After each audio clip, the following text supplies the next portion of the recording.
Okay. Hello. It's saying we are live. I'm just going to check to make sure everything's good before we chat too long. But hello if you're joining us. This is the Book Troop live show book club pick for the month of November. We read False Witness by Karen Slaughter, and I'm joined by my lovely friend Hailey. You might recognize her because she's also on BookTube, and I will have her link down below for her channel if you're not familiar. But yeah, Hailey's awesome. She's the best. She like reads so many thrillers too, and I feel like I sometimes I hear about the thrillers from you, and I'm like, sounds amazing. So yeah, why don't you just like maybe take a minute to introduce yourself to anybody that might not know your channel? Sure. So, hi, I'm Hailey. My channel is just Hailey Hughes. That's my name. I am the self-proclaimed thriller queen. I read mainly thrillers, some horror this year, and romance. I love romances as well. And I try to post every 3 days. So, subscribe for that. I'm taking a lot of time off. So, I'm ready to just film videos and have a good little time, especially with like holiday content. So yes, amazing. I was gonna say every 3 days, like that's amazing. It's hard, but I film like everything a month in advance unless it's a vlog. So okay, yeah, awesome. People will be commenting like, "Oh, girly, where'd you get that?" And I'm like, honestly, that was 3 days ago. I don't know. yes, amazing. Ooh, first Book Troop live show and first Karen Slaughter. Oh my god, welcome to the cult. I know, I had a few people saying that this was their first Karen Slaughter, so I was like, dang, okay. Oh, thank you, that's so sweet. Yeah, well, thank you so much to everybody joining us. We will be discussing False Witness, but if you have not read the book, no worries. We'll do spoiler free at the start of this, so if you just want to hang out for a little bit, you're free to do so. But yeah, so thank you so much to everybody that's joining us right now. I want to know, so if you're here because you've read the book, I would love if you would put like a blue heart in the chat just so I can get an idea of who's here because they've read the book, and then maybe a green heart if you haven't read the book, just so I can see how many friends we have here that haven't read it yet. But yeah, while they're doing that, would you want to give like a quick little premise, like description for those of people that haven't read it yet? Yeah, so it's hard for me to give synopses of Karen Slaughter because preferably I would recommend going in completely blind. But if you want to know a little bit, I would say it's following a complicated sister relationship, and these two sisters got into something in the past that's now coming back to haunt them. Nice. And I feel like that is the synopsis for every single Karen Slaughter standalone ever, but that's what it is. And from chapter 1 and chapter 2, there are going to be twists, so I don't want to spoil anything. Oh my god. The first twist literally blew my mind. Not to like go ahead and get into it, but chapter 1, I was in. Yeah, I know. I was gonna say this one really starts off with a bang. Like the immediate first chapter, I was like, "What the fuck?" Like it's crazy. So yeah, that was a great premise. Something that I think is really cool about like all of Karen Slaughter's books that I've read so far is that they all have like a really great sister like relationship at the center of the books, which is one of my favorite things in a book. So I do love that about her books. Yeah, awesome. Wow, I had some people saying too in the chat somewhere that this was their 4th Karen Slaughter book, that's so awesome. Have you read all of her backlist? I was curious, or have you? Not all of it. I've read Pretty Girls and The Good Daughter and their respective prequels, and then I read the Grant County series. And that was really good, but it also made me more picky because I used to give all of her books 5 stars automatically because she's just the queen. Yeah. But once I got into her backlist, now I'm like very picky in the way that she does certain things. Sometimes it annoys me. So my rating for this was very critical. Just know I still loved it. Okay, yeah. Well, yeah, I would love to know. I'll have everyone in the chat. I see quite a bit of blue hearts and quite a bit of green hearts. I was trying to put them on the screen, but they're coming up as like gray on the screen, so I'm like can't even see them. But yeah, but I would love to know for those of you that have read it, I would love to know your ratings if you want to put those in the chat now.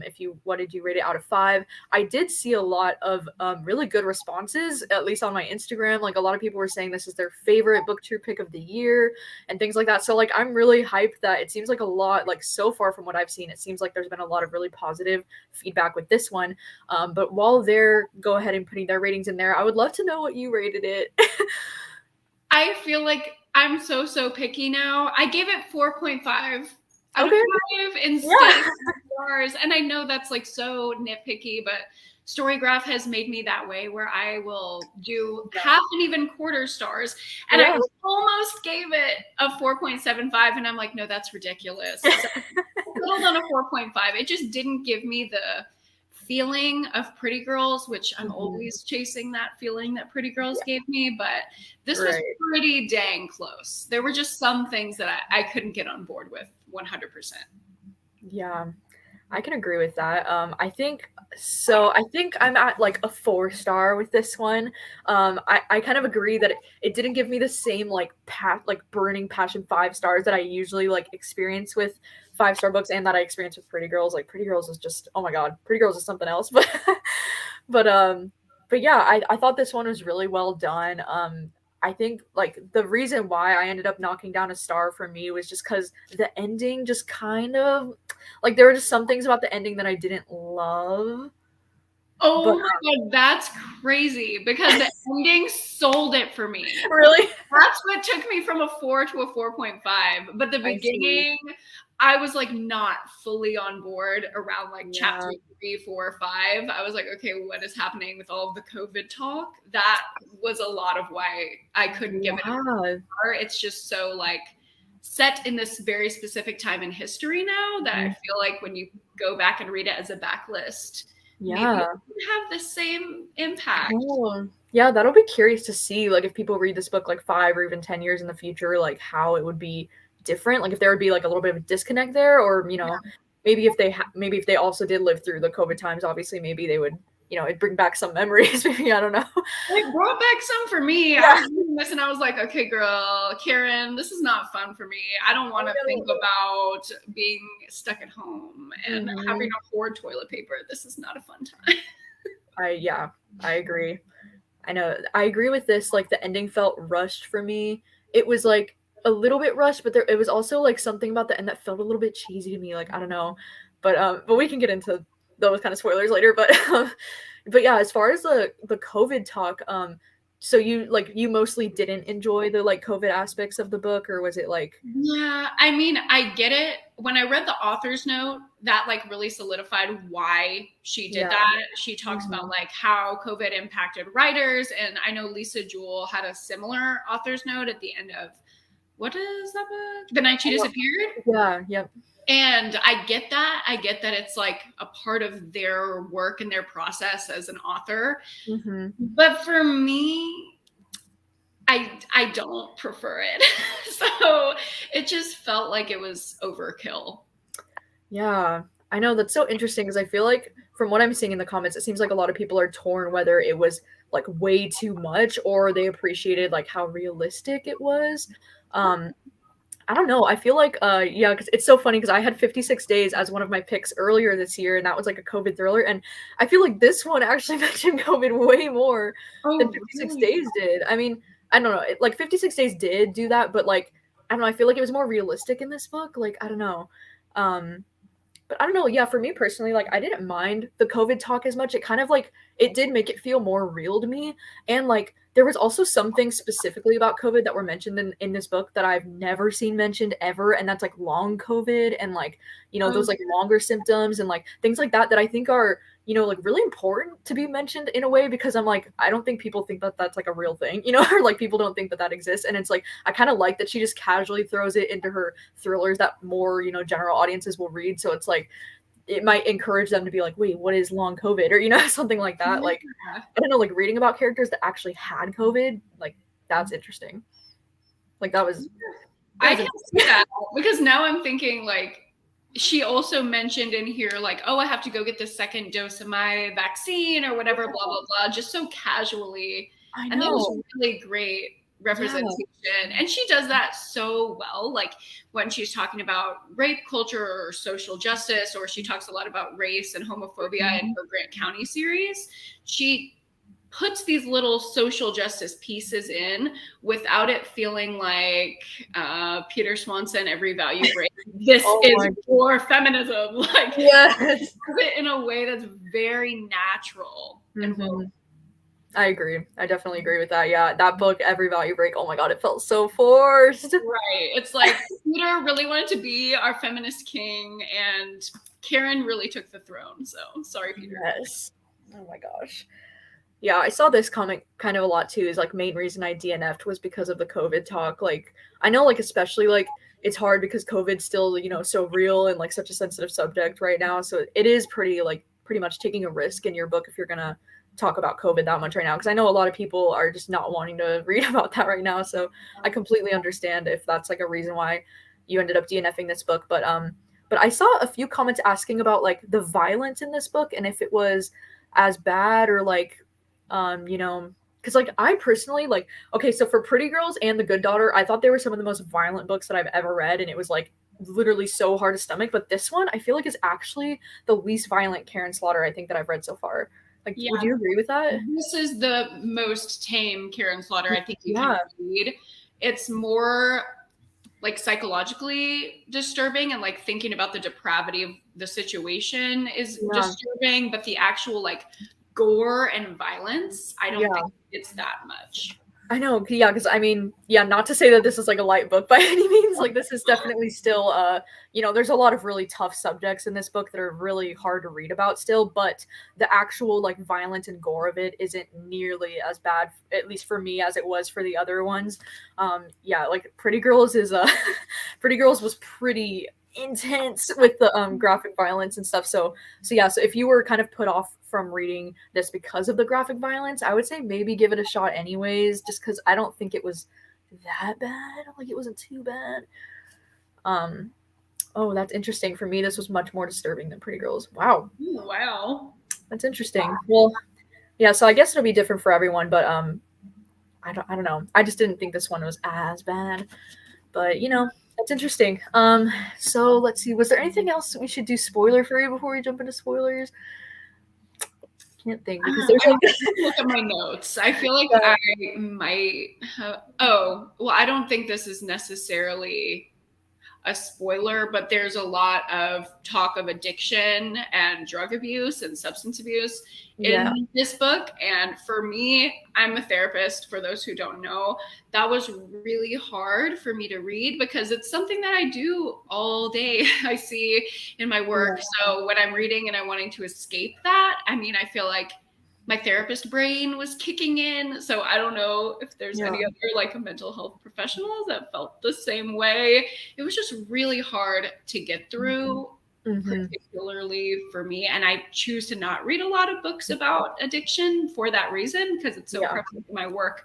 So I don't know how anyone else felt about that or would feel about reading a book with substance use.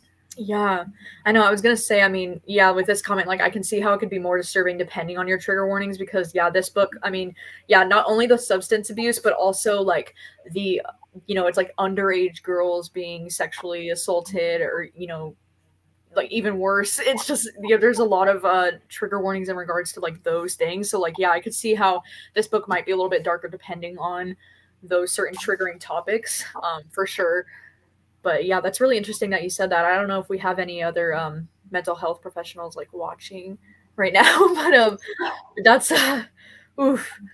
It was hard. It was hard to get through when I was like being taken out of the story thinking, oh God, well, what if she was doing this treatment, or, oh, her sister just said that. And that's really not something you want to say to somebody who has a chemical dependency. So that's really interesting. Taking me out, but that's just another reason why I couldn't give it the full 5. Yeah. And I think too, there was a lot of conversation in this book. Like, I don't think this is like spoilery either, but I feel like there was a lot of really good conversation in this book about how if you're like a rich white man, you can basically just like do whatever you want and like get away with everything. And how like there was one like quote, even I think I wrote it down, but it was like saying how it's better how it's better in society to be rich and guilty than it is to be innocent and poor. And I was like, what the fuck? Like, that really, That's like, powerful. Wow. I was like, damn, like, that was powerful stuff. So I just loved all the commentary on that too. I think that was like another really great aspect of this. And there was like something so funny too is I love how she said like I wrote down this quote about like men and like wearing masks because she mentioned it at the beginning with COVID. She was like, men who wear their mask below their nose are like the same guys who act like wearing a condom is like against their fucking. Literally, as soon as I read that, I was like, yes, I know exactly what you mean, Miss Slaughter. Like, yes. I was like, that is accurate. I can't. That's so good. Let's see. Okay, so as a mental health professional, do you find that she enabled her sister or drew a pretty okay line? I mean, it's not for me to judge whether a family member is enabling. That's a really difficult word in treatment, because it's so hard to find a balance of having a healthy relationship with someone who has a chemical dependency and also getting them treatment and making sure that, you know, they're okay. But sometimes you have to give in a little bit to keep that relationship, and it's about priorities. If I had these sisters in group therapy or family therapy, I would want to dive into why Lee felt compelled to go track her down. And I think the book talks about, you know, her shame and guilt about them growing up. So that's something that I would want to dive into talk therapy. And then I think that would resolve a little bit of the enabling behaviors that could be seen as enabling in the book. But I think Lee definitely does the best that she can based on everything that she went through as a child. So. Interesting. All right. Well, I think we should probably jump into some spoilers because I feel like with this book, there's so much to talk about spoiler-wise. So I want to give us time to do that. So if you haven't read the book yet, this is your warning. We will be jumping into spoilers from this point forward. So if you don't want to be spoiled, now would be the time to leave the chat. And yeah, so okay. So as far as spoilers, like, what was the first thing in this book that like really shocked you? I mean, chapter 1. Yeah. She did that thing that Karen Slaughter is known for, where you're reading a chapter and you don't know who exactly the perspective is from, but you're kind of led to believe it's one thing. And then you get the whiplash. And that was exactly what I was looking for. That's what made me invested in the book, because the whole first thing when you're like hearing about the kid being put to bed and, you know, her being abused by the husband or whatever, I'm like, oh, this is her husband. Like, she's the wife. And then you find out it's a babysitter, and the whole perspective changes. I almost wanted to like reread it, thinking about that, because I agree. I was like, battered wife. That's very different from a 15-year-old. Yeah, I know. I totally agree, because when I started the book, I was like, wait, like, I was like, is this about a woman who's like married to like an abusive man? I was like so confused in the beginning. And then, yeah, it was revealed like later on when she was like, well, it's because of the age difference, because like, she's like 14 or something. And I was like, wait, like what? Like, hold up. Like, oh my God, that was nuts. Yeah, that was right off the bat. I did not see that right away. Yeah, same. Yeah, I agree. Chapter 1 definitely started off with a bang. I think too, like, one of the first things I was really shocked by was when we found out that guy Andrew like is Trevor.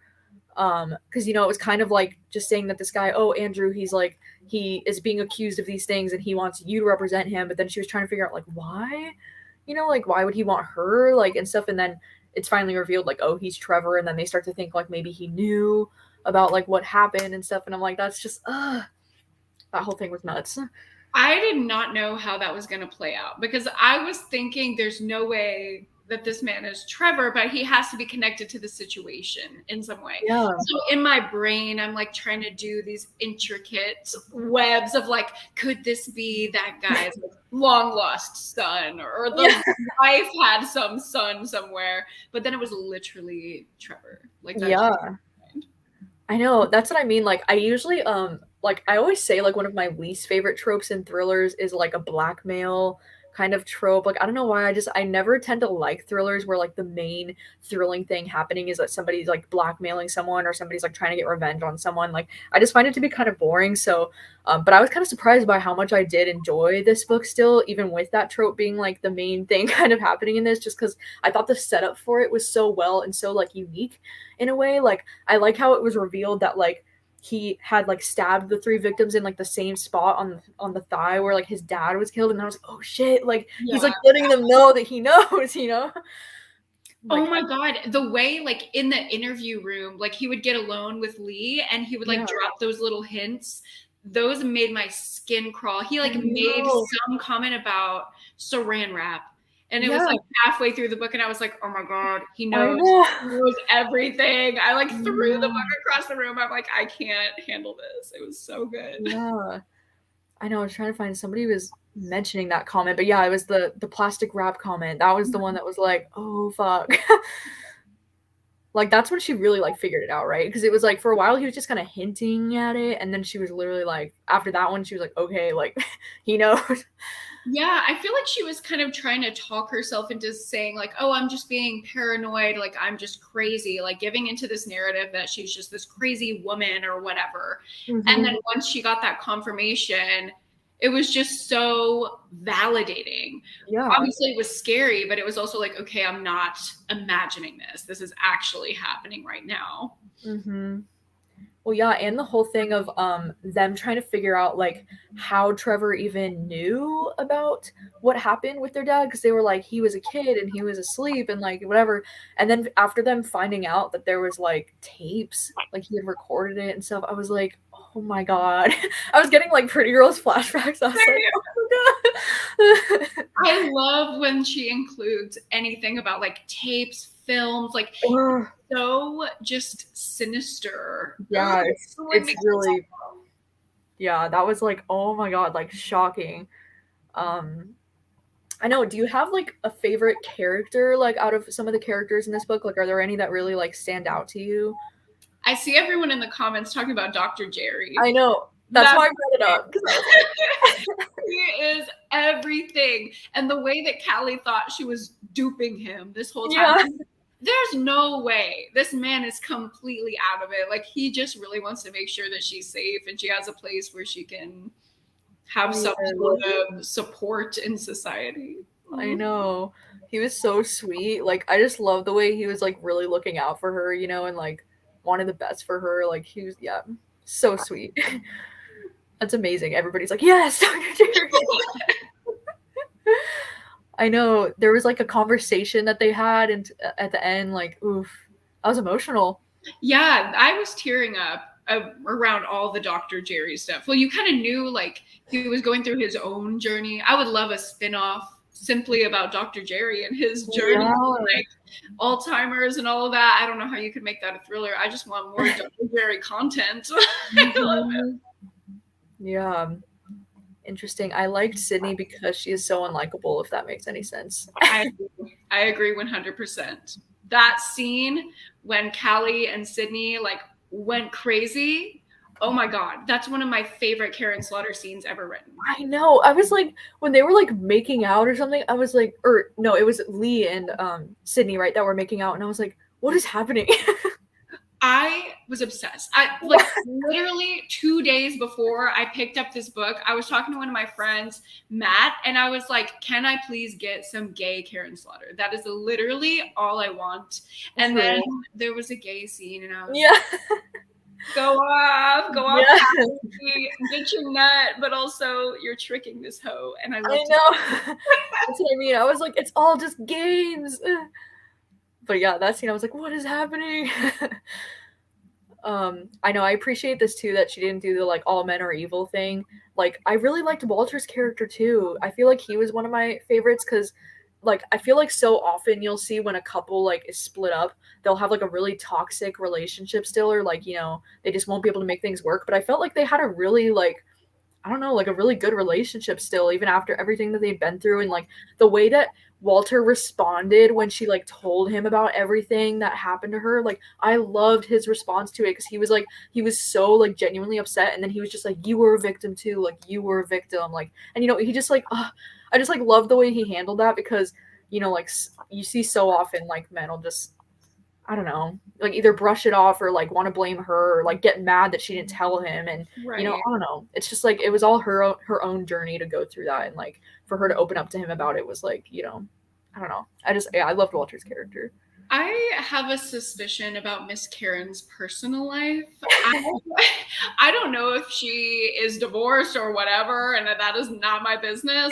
But the way that she writes co-parenting relationship or like post-divorce couples, yeah, like it's just so realistic. If you're a child of divorce, you know how it can be and how it can be good times and bad times. And in the Grant County series, that's like a main plot point. The two main people we follow were married and they're now divorced and they're still working together on the police force. So I think she does that really well. Yeah, I would definitely agree. I know I don't really know her like you know, personal life at all either, but yeah, I mean she must have either some kind of experience or real life inspiration for that because yeah, I feel like he was good. Yeah, when Walter flipped out on the investigator. There were some things like that I just couldn't buy into. That's a good way to put it. Yeah. I wrote down a few scenes that were questionable for me. Okay. Just a couple things that I was like, is this realistic? The two teens covering up an entire murder with no trace evidence. Yeah. I truly feel that could not happen. I know. And that's what the whole thing was hinging on. Yeah, and the whole way too, like even at the end of the book when the mom was like, I knew you guys did it because the house was like freaking spotless or whatever. Right. Her house has never looked that clean. And so I was like, okay, I mean, if she knew, do you really think like, you know, other people wouldn't know or like the police wouldn't know or, you know? Right. Yeah. And then there was something else. Okay. What we were just talking about, where Callie was tricking Sydney, and even though she was on all of these substances, she had her wits about her enough to like have control of the situation. Yeah. Maybe I'm just not giving this girl enough credit, but I do not think if you're chasing this high that you haven't had in so long because she's been limiting herself and you finally let yourself go off, I think you're going to lose every piece of control that you have and you would not be able to, you know, conduct this elaborate scheme. So there were just some things that I know. I agree. I think like my whole thing with like the ending kind of feeling like it was falling apart for me was with the whole scene where like it was this very dramatic conclusion where, you know, Callie's going and she's gonna like kill him with her syringe or whatever, and then like the way she kind of like almost like seduces him, right, in a way, and then kind of makes him think one way, and then she just like, and in that scene too, it's when she's like stabbing Sydney like 5 times or something, and then she like goes, and then with Andrew she has this whole like moment, and then he like you know gives her the heroin or whatever he does, and then you know that whole scene I was just like, what? Like it was just kind of like dramatic and like I don't know, it just felt a little bit cringy to me for some of those parts. I was just like, what? I know what you mean. Like they died, they like killed each other at the same time and like took each other out. That's what I mean. That was a lot. I just liked the like metaphor of it all. That was like an eye for an eye. Both of these families had horrible actions. Obviously, even though these girls were kind of justified in murdering this man, like it felt like somebody had to pay because they had so much guilt that they were carrying for years. So I liked the symbolism, but the execution was questionable. I agree. I mean, I'm not gonna lie though, like the ending had me crying. Like, oh my god, when it said like Callie had died after that scene, I was like, oh my god, I just got like so emotional. And then like that whole epilogue, I was just like crying the whole time I was reading it. Like, and I was surprised by how emotional I got at the end, because I didn't feel like I was like that invested, like or at least like I didn't care, I guess, that much about the characters, but I feel like I really did, because by the end I was just like losing it. Same. I was sobbing when I found out about the daughter. What's her name? Maddie. Maddie. Yeah. She, when that whole reveal happened and we knew that she was Callie's and not Lee's biological daughter, oh my god, it just sent me into I know.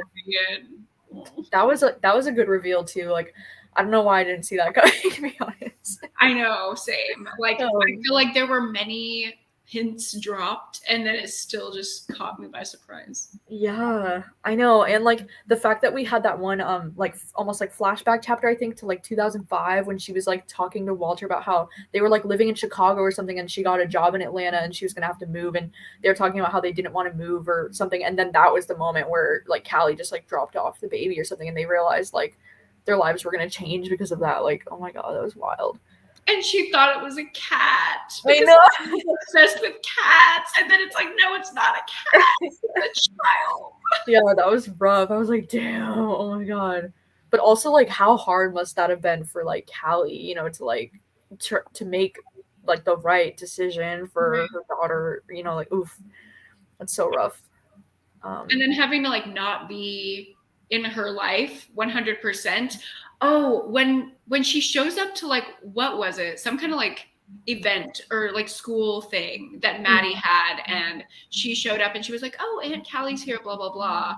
And Callie had all of these like very complicated internal things going on, and then when the reveal happened, I was like, oh, okay, that explains everything, why that was so hard for her. Yeah. Up and see her, and then she got attacked in that hallway. Like, oh.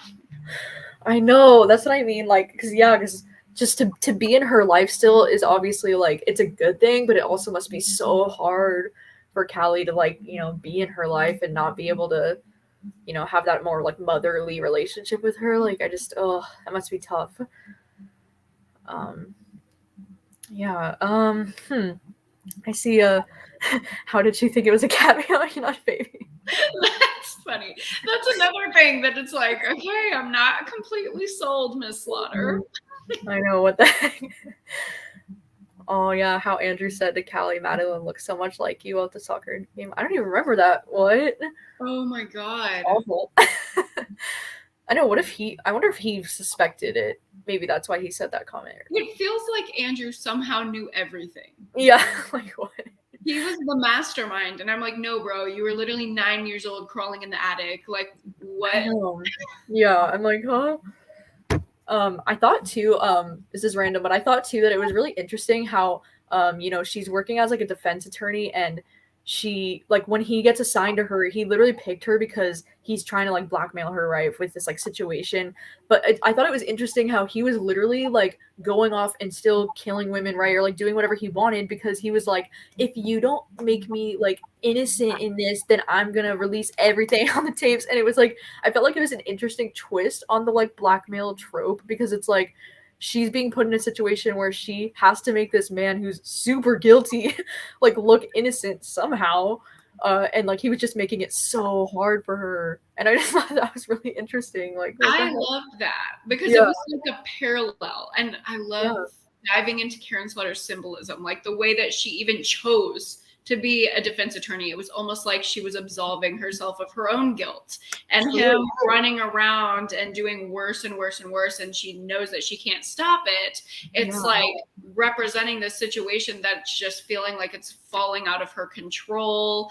Oh my god, it was just so well done. The writing and the way that the story was crafted was like 100%. I just wish those few things that felt big were not there. Yeah, I agree. Yeah, Andrew was a pretty smart, like, villainous character. I mean, sometimes he did feel a little bit cheesy to me, but most of his actions were actually like really smart, I thought. That's interesting. Like, come to actually realize that blackmail trope is one of my favorites now. Do you usually enjoy like the blackmail trope?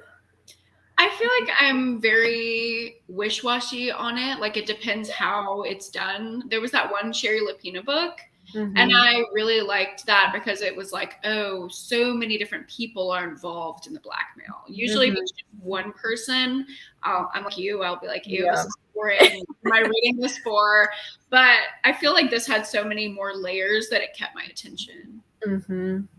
Ooh, that's so interesting. Daisy said, I wonder how the trial would have gone if the tapes had been released because the girls were children who had been raped. It's self-defense. I had that thought when I was reading. I was like, so what if the tapes are released? You were a child victim. Like, I know, that's what I mean. I'm like, would it be the worst thing? I mean, I Right. know it's like, yeah, like she didn't want, I guess, her sister's reputation to be like scarred in any way or whatever. But like, yeah, would it really be the worst thing if those tapes got out? Because like they were like killing him in self defense, you know? Right. And like, oh my gosh, those scenes of when Lee was telling her sister that she like had been come on to first, because like, God, yeah, because I guess Callie never knew that like he came on to Lee originally, like in the car or whatever, and then she eventually stopped him, but she didn't realize like he would continue to do that with her younger sister Callie. Like that scene was so powerful. But I was also like, I love the way that Callie responded with being like, we were both victims, like we were both just kids, you know, like it wasn't like either of our fault, or like it wasn't your fault for like not doing something about it before he could get to me. But it's like also like, oh, that's got to be so tough, you know, like to know that like maybe if you'd done something differently, like that might not have happened with your sister. Like, oh, I so, know. And the way that that whole scene was, yeah. it was so understatedly disturbing. I think that's the whole book. Yeah, that's what I mean. Like Pretty Girls. And I know Pretty Girls is my favorite book ever, but it gets a lot of criticism for feeling like torture porn at some points in the book. And I get that criticism. I feel like Karen Slaughter was trying to get away from those critiques by having the same level of like disturbing content, but not having it be so overstated, like on the page, this is what's happening. It was just more like this sinister feeling of like, oh, his hand is resting on my thigh and he's 40 and I'm 14. Yeah, I know. That's what I mean. A lot of this, like, I can see how somebody might say this book is more disturbing because there is a lot of those, like, underlying things happening in this book that is super disturbing. But yeah, it's not as, like, on the page, I guess, as you're saying. Like, Pretty Girls has a lot of the, like, a lot of the graphic violence happens on page in Pretty Girls, whereas this one, it's just more like, it's there, but it's, like, looming. Like, ugh, yeah. Yeah, this was a tough one for sure. Let me check my notes if I had anything else I wanted to mention. Um, I thought there was like as we kind of mentioned earlier, I thought there was a lot of really great comments about how like our legal system is so screwed up and how you know with like with a trial like this how it's just so hard for a victim to be like believed. You know, I thought there was a lot of really great commentary on that, and I think that's why it's what made this book like extra heavy because it's like not only was there all this like disturbing content and stuff, but it was also just like the fact that you know Trevor or Andrew was still going around doing this stuff. He was you know much like his dad, and so it was just like there was like trauma in the past and then like trauma happening in the present, and just like it was a lot. Yeah, and it felt so real. Yeah, it's hard to reconcile because there were some pieces that just felt really like there's no way this would happen, and then you turn the page and you're reading about you know the guilt that a victim feels after an assault. Even though they know that they're a victim and they survived something horrible, they still feel shame for their body responding in a biological way or whatever it is. And that is so true. I work with survivors and that's something that comes up so often. So to see that kind of commentary was really encouraging. I just wish we would have been in that 100% realistic feeling 100% of the time. I know. That's what I mean because the tone felt a little bit different at times, I guess.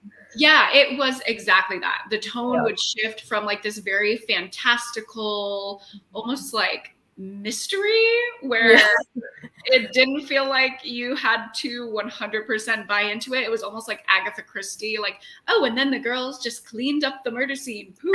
Like, how did that happen? Right. And then the tone was completely serious with this social commentary that was very important. So your brain doesn't really know where to be. Yeah.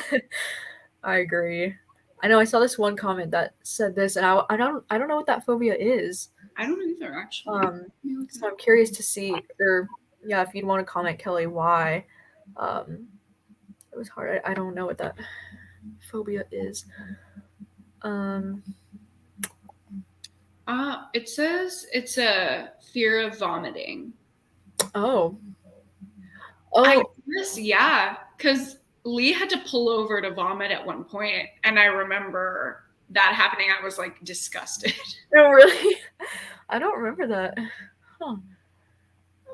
This comment, can we talk about Callie and her mother's relationship? I'm like struggling to remember. Yeah, I don't. Oh, yeah. When she like stays at her house and she's like, "Are you gonna pay me rent or are you gonna cook me food like just to be in my house?" Oh, right. I was like, girl, if my mom said I had to pay rent to stay at her house for a week, I'd be like, bye. I don't need you. Oh my god. What the heck? It was very, again, just like that sinister, understated abuse. It felt real. It was gross. I know. I don't remember that very much. Don't we all have a fear of vomiting? Honestly. Oh, there was a lot of throw up in general. Huh. I didn't notice that. I feel like that would be something that I would notice because I don't like that at all either. The only scene I remember is when she had to pull over. Huh. Interesting. Oh yeah, the mom loved animals but abused her daughters. That's right. I do remember part of that actually. The mom was low key giving me like less Joe Exotic vibes. Oh my god, yes. This is my zoo and these are my cats and I love them. Yes. Everybody else, like she was crazy. Now that I'm thinking about it, yeah, that was very weird. Yes. Spoken like a true therapist. Love it. Oh my gosh. Okay, well, I think those are most of the topics that I wanted to cover. I wanted to know, like, does this book remind you of like any other books or like movies or TV that you've seen that you could recommend? Like, if you like this book, maybe check out this other thing. It reminded me of Take It Back by Kia Abdullah. I freaking love that thriller. I think it's criminally underrated. I just put it in my top 25 thrillers of all time video. So I'm not joking around. Like nobody ever takes this recommendation from me. Please, if you're watching this right now, write it down. Take It Back by Kia Abdullah. It has similar themes of like rape culture and social commentary. It takes place in the UK and it's about a defense attorney who is caught between defending this girl who was allegedly gang raped or going with her community because the people that were accused of raping this girl were Muslim boys and she's a Muslim woman herself. So she's put in this very sticky situation and it's really, really good. It feels real. Like this one where you have those scenes that just feel like you're in it and this could happen in real life. It's very intense. Make sure to look up trigger warnings, but that's the book that I'm thinking about. I know. I think I heard about that one from Matt like a while ago. He was trying to convince me to read it. I need to get onto that one. Yeah, he convinced me. Yeah. I'm glad he did. Yeah, I saw you just posted your all-time favorite thrillers video. I need to watch that. I was like, any books I haven't read on this list, I'm gonna read them. I had some controversial ones, and I went on a little bit of a rant. Everyone in the comments is like, "I'm living for the Riley Sager rant, and I will rant for the rest of my life. I don't care. I think he gets such a bad rap." Yes, I love it. Yeah, I would actually recommend. I see this one in the comments. Have you read the book Long Bright River? I didn't like it. You didn't like it? Yeah, I thought it was way too slow. I feel that. I feel like it was so similar to this book, though. I was like, I have to mention it because I was like, oh my gosh, like even there was a similar plot twist too. I was like, holy shit, and just like the whole idea of like the two sisters and one of them has like a drug addiction. I was just like, there's so much similarity between those. So I would definitely recommend Long Bright River as something similar, but also Mike actually mentioned to me that he thinks if you like this book, you would like The People versus O.J. Simpson, like the TV show. And I was like, holy shit, yes. Like the whole thing with like a trial and like a guy kind of getting away with like, you know, doing this similar things. Just, I don't know. It just kind of, I could feel that. Like it reminded me. Hold up. Wait. There's one book that I got the recommendation from you, and it's about a defense attorney. Ooh. And like the guy from her past calls her up. They were like in law school together, and he was like, "You need me." What is that called? Yes, A Good Marriage, right? Yeah. Oh my God, I forgot about that one. Yes, that would be perfect. That is super similar. Yeah, that one's so good. You've read that one? Yeah, I gave it 5 stars. I think last year. So good. Same. I freaking love that one. I don't remember anything about it now. I know, like, now that you mention it. Yes, that one was so good. Interesting, a little bit of They Never Learn by Lane. Oh, I can see that. I can see that. Yeah. That one's so good. All right, well, coming up on about 45 minutes, so I think that's about everything that I wanted to talk about. Was there anything like still burning desire that you wanted to talk about with this book before we wrap things up? Nothing that I can really think of other than I'm just still thinking about Dr. Jerry and animals. Like, I really want a spin-off book about Dr. Jerry. What an angel. What an angel human. Nice. Well, all right. Well, I think we will wrap things up here. As far as December for the book troop, I have announced that there will not be a pick for the month of December. It'll be like our off break month. But I will be doing a like end of the year superlatives live show for all of the book troop picks throughout the whole year. So yeah, we can look forward to that. I don't know when it'll be, probably pretty early in December, actually. So yeah, that'll be happening pretty soon. But thank you so much to everybody who's joined us on this live show. We've had a good 100 people watching this whole live show, so I'm like, that's so awesome that all of you were here for the whole thing. And of course, thank you so much, Hailey, for joining me today. I feel like this was such a great book to discuss with you, just because you're such a Karen Slaughter queen, you know all about it. I love her so much. I'm obsessed with her in an unhealthy way where I'm like, Karen, girl, let's be friends. Right?